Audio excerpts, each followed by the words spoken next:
Less than a year after Tennessee enacted a permitless carry law, a manager shot at a customer who complained about that wait time at a restaurant. There is no background check to ensure that these people are in their right mind, that they have no violent past. There is no training to ensure that they know how to use the gun, that they know that they're educated on the gun law, implementing in-depth firearm classes and training within education.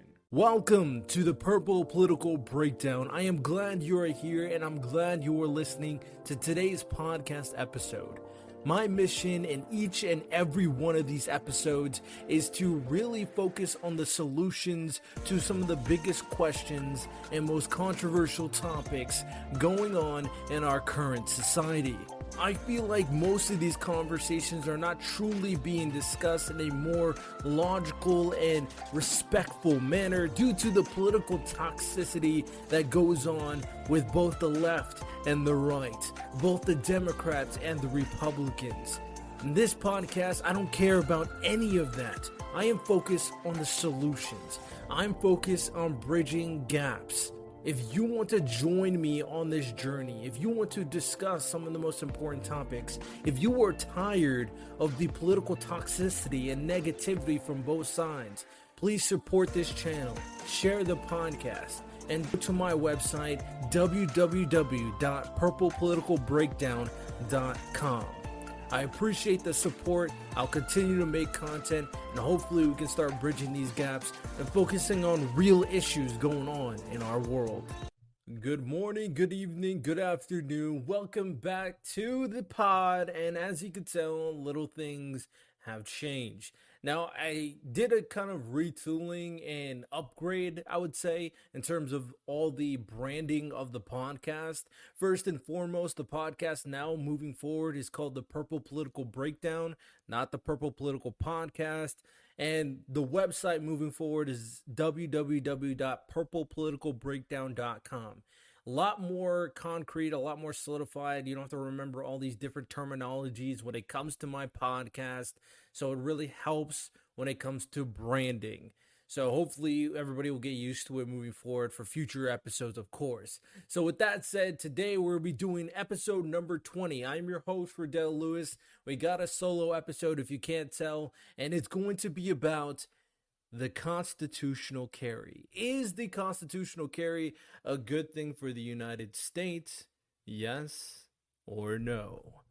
Before we dive into the heated controversial topic, I'm going to read off a review. This is from Leave March. They said the Purple Political Podcast, now it's called The Breakdown, is an interesting look at politics and humans in the modern day.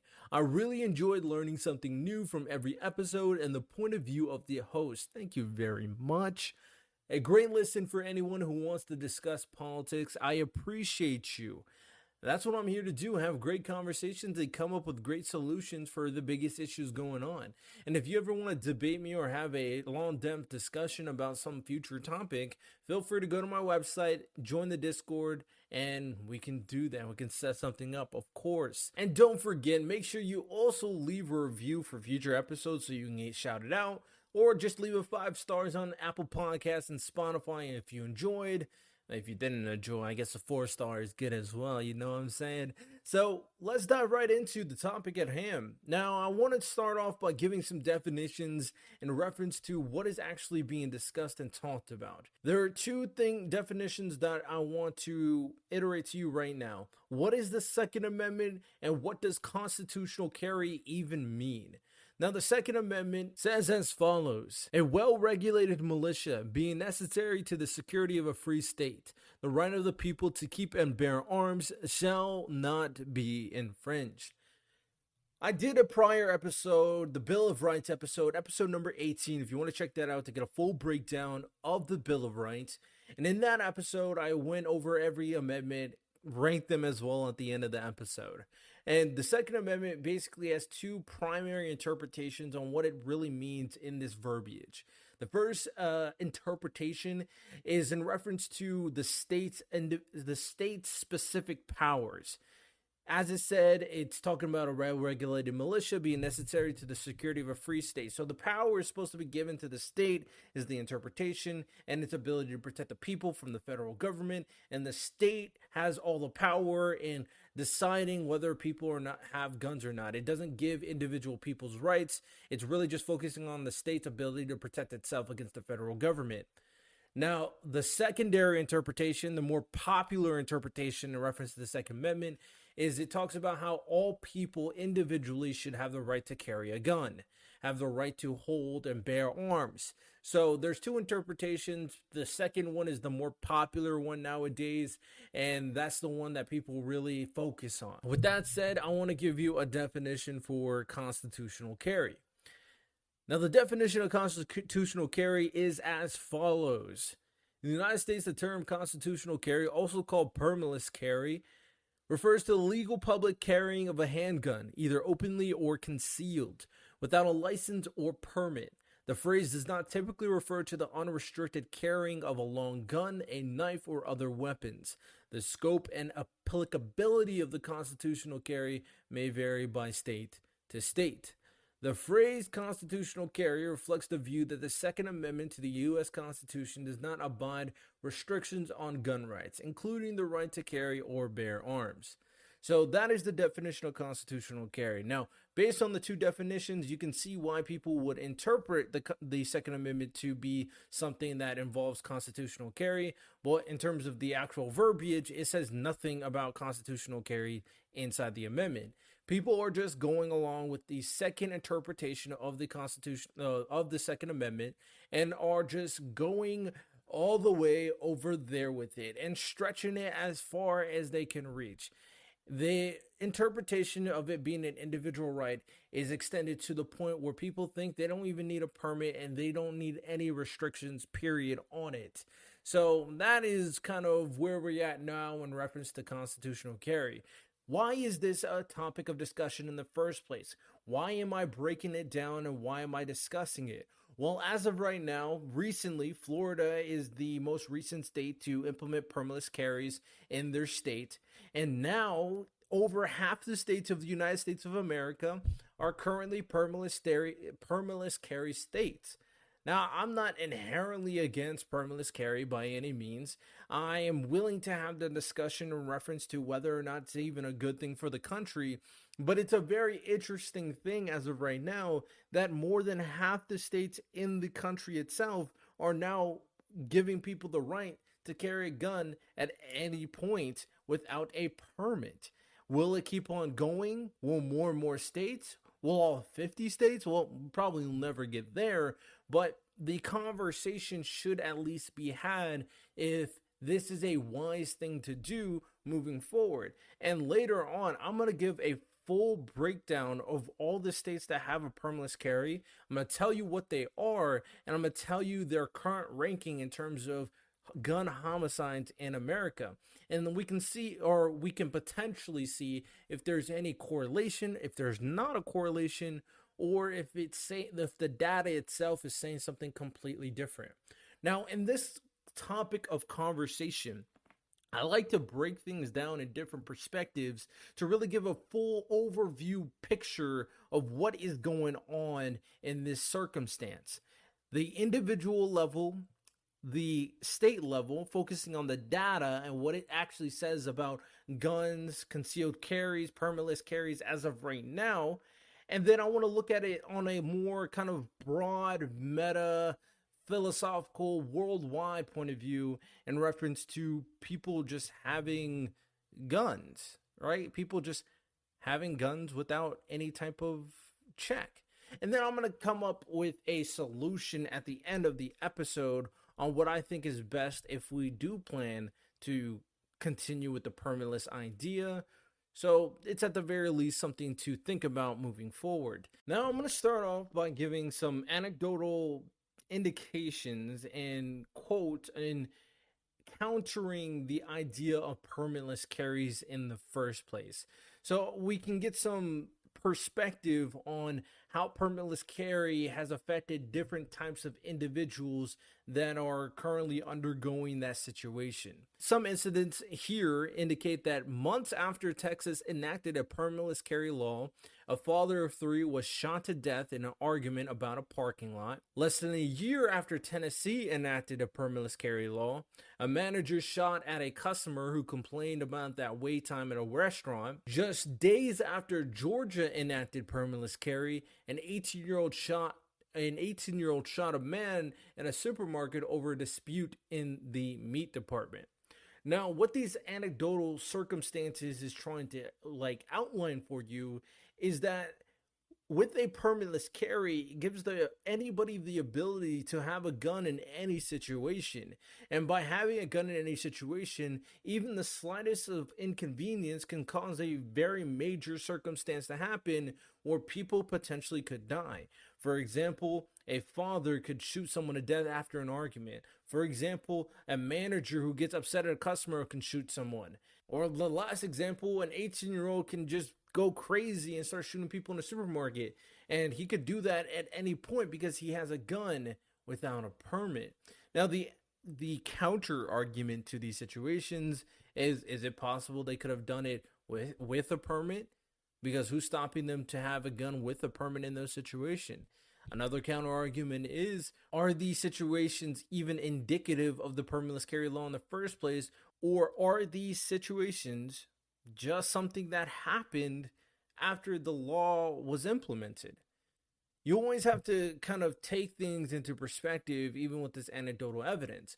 But it really sheds a light that the possibility of people more so nowadays having a gun in random situations and kind of incentivized to have a gun, since they don't have to go through the arduous process to some when it comes to getting a permit, such as paying for a permit, such as taking the classes, such as taking the background check. You don't have to worry about any of that. You could just have a gun, and that may incentivize just more people, more dangerous people to have a gun in very terrible situations. Something that people need to realize when it comes to permitless carries as well is that when it comes to private sales, I feel one time I did a clip on TikTok and whatever, and I talked about how you don't need a background check to get a gun. A lot of people are saying, "Oh yeah, you do. You need it." Just to be very clear for people, you need a background check for all purchases from a federal agency. If it's a private seller, you do not need a background check. The only exception for permitless states where you need a background check, even in private sales, is Vermont. All the other states, you do not need any background check to buy from a private seller. So I just want to reiterate that now. So if it's that easy to get a gun from a private seller, you don't need a background check, you can have a past criminal history, you can be mentally ill, and you're put in these situations, it's definitely possible that it can raise the danger level and random occurrences in these states, in these situations. So at the very least, something to be aware of. Now, I also want to read off something that was said by a sheriff of Hamilton County, Ohio. They said that the state's recently enacted permitless carry law limits her oversight over who can carry a concealed weapon. She notes that prior to this bill being passed, she rescinded last year some 200 concealed carry permits from those charged with crimes such as domestic violence or assault. Now she can't do that, and those 200 people can conceal carry without the benefit of law enforcement oversight. So what she means by this is that these people who have a gun can continuously carry a gun even if they don't have a permit. If a cop decides, hey, you're a bad person, maybe you got a misdemeanor for violence, and I'm going to take your permit and you can no longer carry your gun, that has no value anymore because of the permitless carry laws. If they already have their gun, because we don't have laws put in place where cops can just take people's guns. That doesn't exist to a certain extent. I feel like some states have an example of that, but it's not something that is mainstream or popular or happens even in the majority of the time. So the cop is not going to take your gun after your violent outburst. They could take your permit, but now without that, they can't take anything. So you can still carry your gun after you did some violent crime, violent misdemeanor, and the cop can't do anything about it until you do something really bad that forces them to put you behind bars. So that is a concern that was made from a cop in a state with permitless carries. There's a lot more other quotes from states like Tennessee, from states like Texas, where cops are concerned with people just having guns without any type of checks or balances in reference to knowing if they're a criminal or not, knowing if they are even holding a gun or not because they can't even ask for a permit. So it's a very dire situation and differentiating between a, good situation and a bad situation for police officers. And another aspect beyond the background check that a lot of people have iterated in reference to permitless carries is the fact that you're not even required to do any type of training, any type of gun training, any type of firearm training. Firearm training has a lot of value. I don't think that's something any of us would kind of discount, right? When it comes down to it, when you're doing something that is as specialized as using a gun, you probably would want some training. At the very least, training can also provide you education in terms of the gun laws, in terms of how to use a gun, in terms of how to reload a gun, in terms of the safety, in terms of how to safely put it or stow it away inside your home.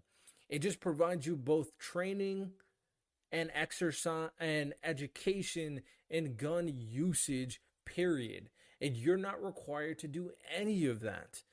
Even if you want to argue that, most people get their gun from a federal agency and it's going to require a background check, well, they're not going to be required to do any training.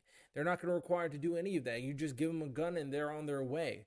So those are some things to consider. The concern with the permitless carry for some individuals is that there is no background check to ensure that these people are in their right mind, that they have no violent past.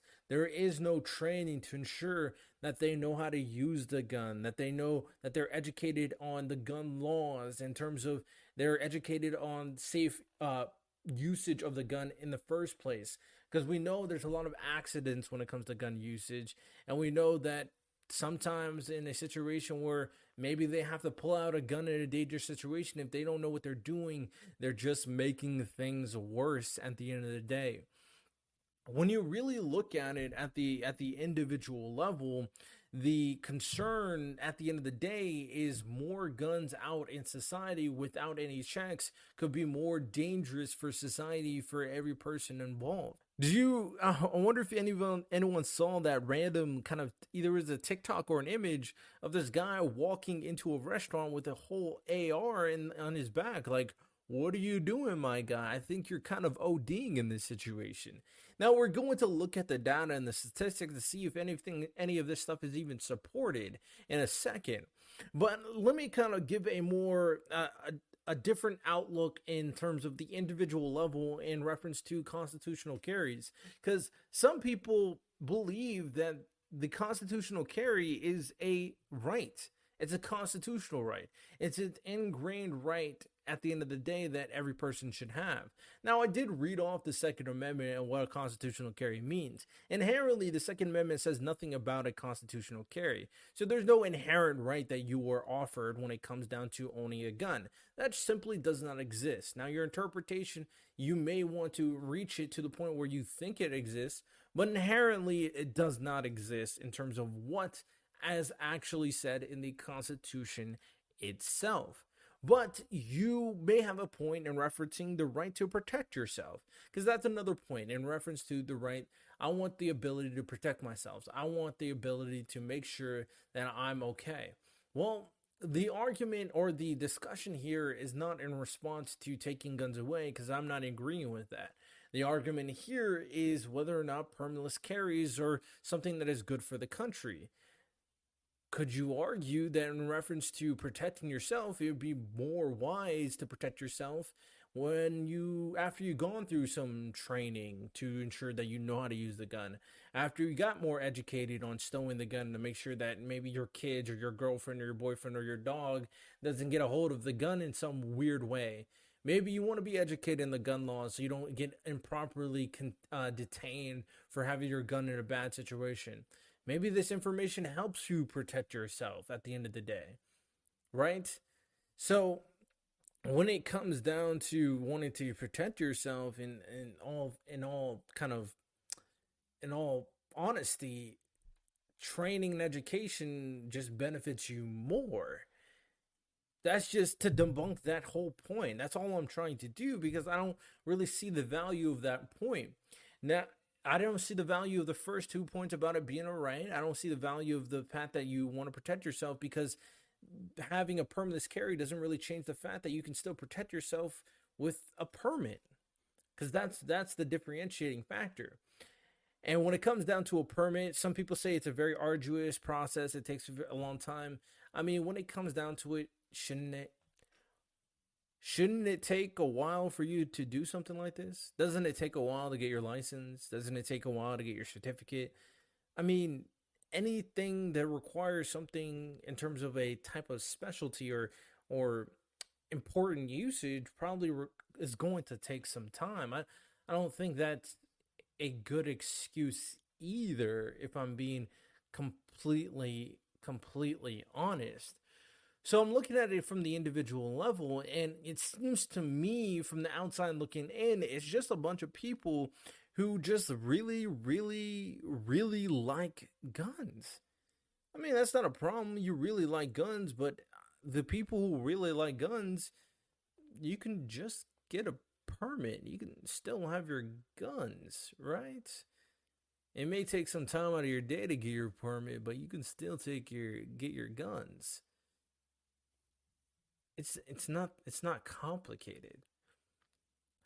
I do feel like probably people who are mentally ill and people who have a criminal record probably feel differently because obviously this law benefits them inherently.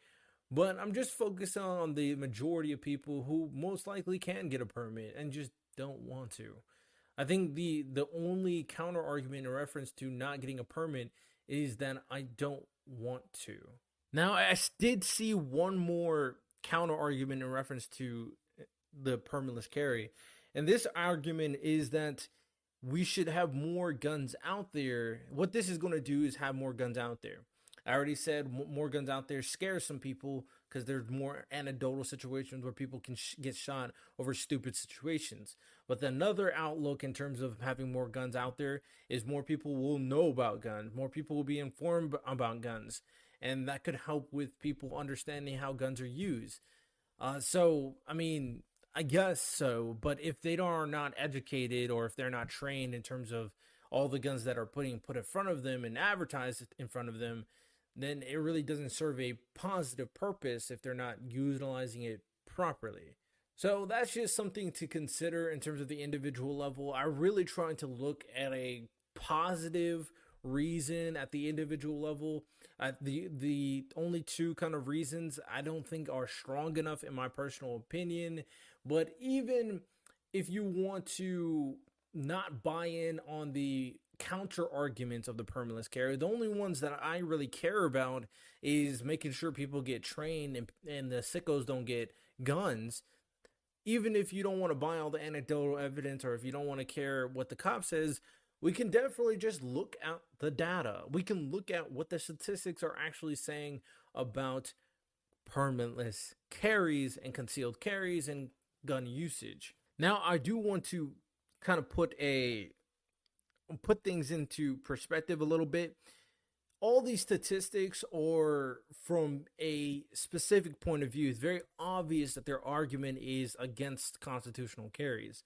And I'm going to provide more statistics on a more broader sense moving forward, but I'm just going to lay out some statistics as of right now. That is the counter argument for constitutional carries and referencing its capability of increasing gun violence.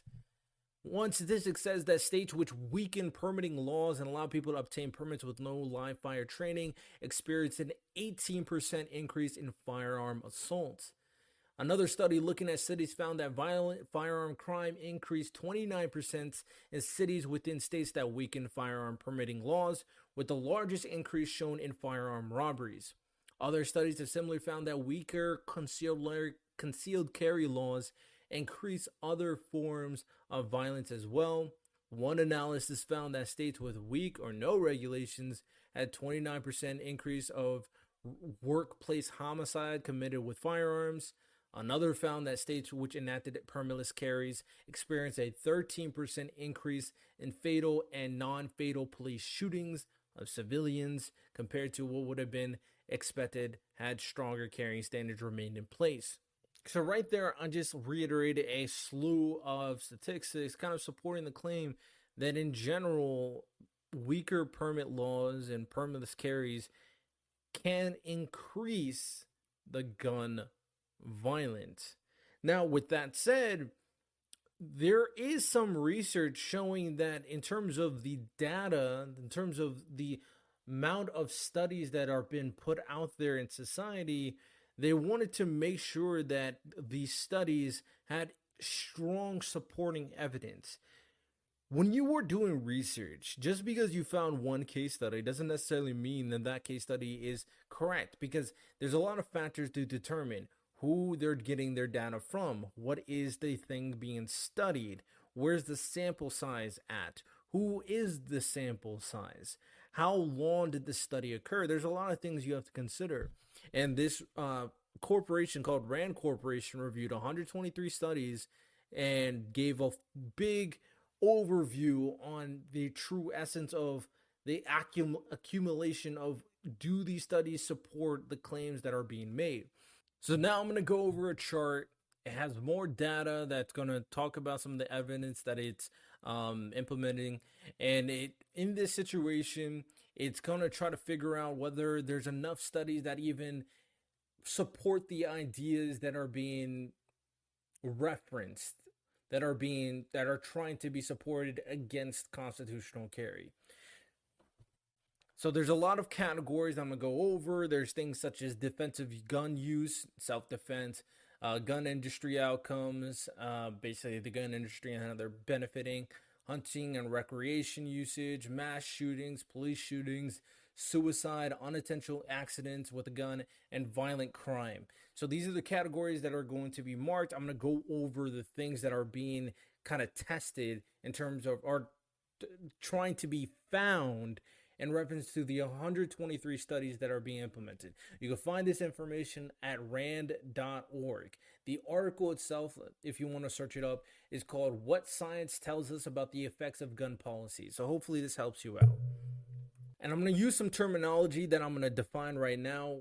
There is a no study where there's no study supporting it. Inconclusive, there's not enough kind of support. Limited, at least one study meeting a inclusion criteria. Moderate, 2 or more studies. And supportive, at least 3 studies, not compromised by serious methodological weaknesses. So this is based on their own criteria if they think it even supports it. So even this could be somewhat skewed, but it gives a more fair outlook in reference to gun policies. So first and foremost, when it comes down to it, some of the things that have a moderate requirement or moderate level of evidence that supports what is going on is minimum age requirements. It does somewhat help from the evidence that's supported from all the case studies in terms of reducing suicide. So having a minimum age requirement is a policy we should definitely have, making sure that kids don't have guns. In addition to that, there's moderate evidence supporting how taking guns away from domestic violence situations can help. Taking guns from people who are bad actors, such as violent criminals, minors, also will help in reducing violent crime. So in these situations, if you take guns away from people who don't deserve guns, there's a good number of evidence that supports that it's a good idea. Now, there's limited evidence in whether or not taking it away from the mental ill is a good idea. The question on the mental illness and which types of mental illness even qualify you having or not having a gun is still being studied and researched, and trying to figure out that fine line is very tough. let's keep on going. A lot of interesting information. Like I said, you could check out the source, of course. Background checks, one of the core pillars of what permitless carries can definitely impact when it comes to private sales. There's a moderate amount of evidence that supports that it will help deter violent crime. Background checks. Background checks. Now, true, when it comes down to the federal level, federal agencies, all of them require a background check, but the private sales don't. So that's something to talk about moving forward.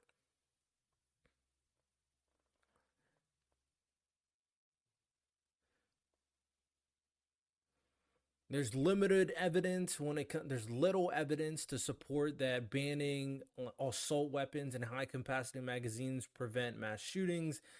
It makes sense, right? Because those are the weapons that they're using in these situations. But I still think mass shootings is more indicative on the mental illness crisis we have currently in our country. Licensing and permit requirements, it's inconclusive if it helps with violent crimes, but it does have a little evidence to support that it does help with suicide. So it's very interesting. I'm curious to how inconclusive the evidence really is in referencing the violent crime situation. It says that when it comes to child access preventive laws, it obviously has a strong amount of evidence to support it helps preventing suicide, it helps preventing unintentional injuries and death, and it helps preventing violent crime. We do not want kids to have guns. Now, this is very interesting. Concealed carry laws. It says that concealed carry laws, basically what it means is that they're less restrictive concealed carry laws in reference to carrying your guns in public places. This is in reference to the permitless carry or very weak permitting carries, has strong supportive evidence in increasing violent crimes is what it says. And the last one is stand your ground laws. Stand your ground laws are basically the law that allows people to basically, instead of flee, shoot the criminal. And that also has strong amount of evidence that supports that it increases violent crime as well. So these are more objective barriers of going over around 123 case studies to find supportive evidence, and the ones I only talked about are the moderate amount of supporting evidence, the strong amount of supportive evidence to really indicate that there are a number of studies supporting this idea. And in this situation, the strong amount of studies do indicate that concealed carry laws that are weakening the ability to carry a gun in public has a strong correlation with violent crime. Now, there are a lot of other things that you can look at, of course, but it does some things that at the very least point out our background checks are extremely helpful. There's some correlation of the current standard of concealed carry laws to the increase of violent crime. At the very least, I wanted to give you, the audience, the ability to kind of look at the data yourself. So I'm going to give you statistics of the 26 states that have permitless carries. I'm going to give you their ranking and their gun death rate per 100,000. So let's dive right into it. First is Alabama, the second highest in terms of gun death rate with a gun death rate of 22.9. Alaska, the first highest in gun death rate with a 24.5. Arizona, the 18th highest in gun death rate with a 15.8. Arkansas, the 7th highest, 20.3. Florida, 27th highest, 12.4. Georgia, 19th highest, 15.4. Idaho, 15th highest, 16.4. Indiana, 20th highest, 15.3. Iowa, 41st highest, 9. Kansas, 17th highest, 16. Kentucky, 16th highest, 16.2. Maine, 35th highest, 11.7. Mississippi, 5th highest, 21.5. Missouri, 6th highest, 21.5. Montana, 3rd highest, 22.5. Nebraska, 42nd highest, 8.3. New Hampshire, 40th highest, 10.4. North Dakota, 25th highest, 13.2. Ohio, 23rd highest, 13.7. Oklahoma, 13th highest, 17.2. South Dakota, 32nd highest, 11.7. Tennessee, 11th highest, 18.4. Texas, 28th highest, 12.4. Utah, 21st highest, 14.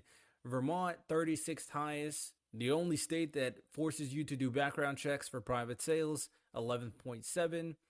West Virginia, 9th highest, 18.6. And Wyoming, 8th highest, 18.8. So as you can see from all these data points, there's actually a lot of variety. A lot in the teens, a good amount in the even latter half in terms of gun violence. But the top 11, most of them, I think except number 10, are all permitless carry states. A good chunk of the top gun death rates in terms of the United States are permitless carry states. What this means is the data is decently inconclusive, if I'm being completely honest, because the question has to be, there are states like Nebraska, there are states like Vermont, there are states like Iowa who have extremely low gun death rates. Extremely low gun death rates. They're permitless states. What makes them different? I'm not going to say that they're exception necessarily, because it's not like the 1 through 26 is all permitless carry states. No, that's not how it works. Even Florida, who is the most recent to implement it, is 27th in terms of the ranking. There may be some type of correlation because the top 11 is basically all permitless carry states besides one state. But if you look at the totality of data, just because you're a permitless state doesn't necessarily mean that you are a state with a high gun death rate. But the data in terms of which one it favors more definitely favors more violent. Now the question is it more violent because the permitless carry was implemented, or was it already an extremely violent state and they tried the permitless carry strategy to help deal with the high death rates in comparison to other states across the country? That is the question that definitely needs to be asked. So there's a lot of data, and if I'm looking at the data very objectively, there's a lot of data that definitely supports that at some extent. There are some slight correlations to having weak concealed carry laws, having weak permit standards that correlate to some type of increase of gun violence in that area. That's just the facts of the matter. So the last perspective I want to look at is the worldwide perspective. Does this even make sense? If you really think about it as a person, do you truly want the person next to you to have a gun at any point? Why is it even necessary to have a gun? We know for a fact that having such a violent weapon can increase the likelihood of a dangerous situation happen. An argument could perpetuate somebody being stupid and pull out their gun. They can be stupid and do an accident. They can feel depressed and feel like, oh, this is a quick way to take my life. Guns inherently, when it comes down to it, can emit the largest amount of violence in a very quick amount of time. I'm not against guns, but when you look at things logically, this is the truth of the matter. So why do we want more people in society to have guns? It's a very weird situation. We want more people to have guns, thinking that's going to be a safer society. Not only do we want more people to have guns, now we want more people to have guns without any type of training, any type of check. Sure, federal agencies will do a background check, but when it comes down to a private seller, I could sell it to you without a background check. You can be mentally ill, you can have a criminal record, it doesn't matter. So we're being less restrictive in terms of the standards of such a violent weapon in the hands of different people. Why is that the intelligent way to go about this situation?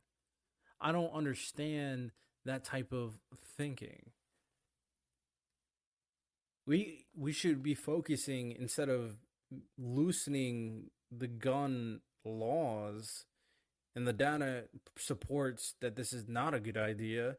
I think the focus should be on making guns safer, making more people educated on guns, right?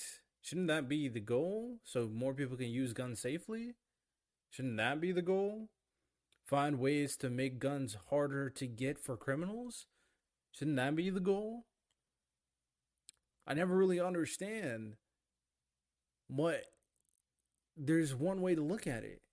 People just like guns and they don't care about the logical reasoning behind all these different arguments. After looking at the data, after looking at the different viewpoints of guns, after thinking about it philosophically, there's really not strong arguments to support permitless carries. But more and more states are implementing permitless carries. It's weird. Could it be that the implementation of permitless carry is not focused on the benefit of said state or society, but it's just a political game? Maybe the Republicans want to carry favor for all the gun advocates. Maybe they, Republicans, and this is mostly Republican things that are doing these permitless carries, want to carry favor for these gun corporations. Again, I want to say it again. I am not against guns. I'm not with taking people's gun. I'm not with making it harder for people to get guns. I'm not with any of that. I'm not with those people who say, oh yeah, you shouldn't have a gun because even if you want to protect yourself against the government, you wouldn't be able to take them on anyway. I think that's a stupid argument. I'm here to find out what makes sense, what logically makes sense, what helps American society, not what destroys it. Here are some of the solutions I found in reference to, at the very least, if we do want to implement a country with permitless carries, some of the things that we should consider moving forward. 1. Implementing in-depth firearm classes and training within education. I truly believe that when it comes down to education, that it should be there to educate.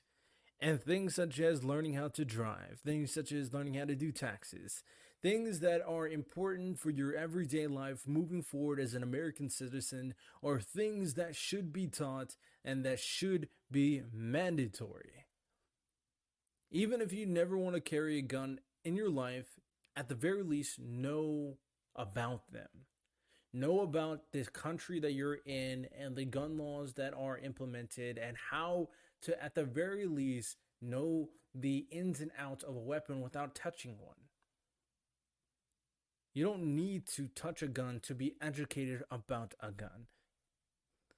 The firearm classes can even be implemented to coincide with self-defense classes. Sure, people are lazy, but certain things that need to be taught to people. So we don't have idiots out there using guns dumbly, stupidly, idiotically. My next solution is that force all states to commit background checks, even in private sales like Vermont.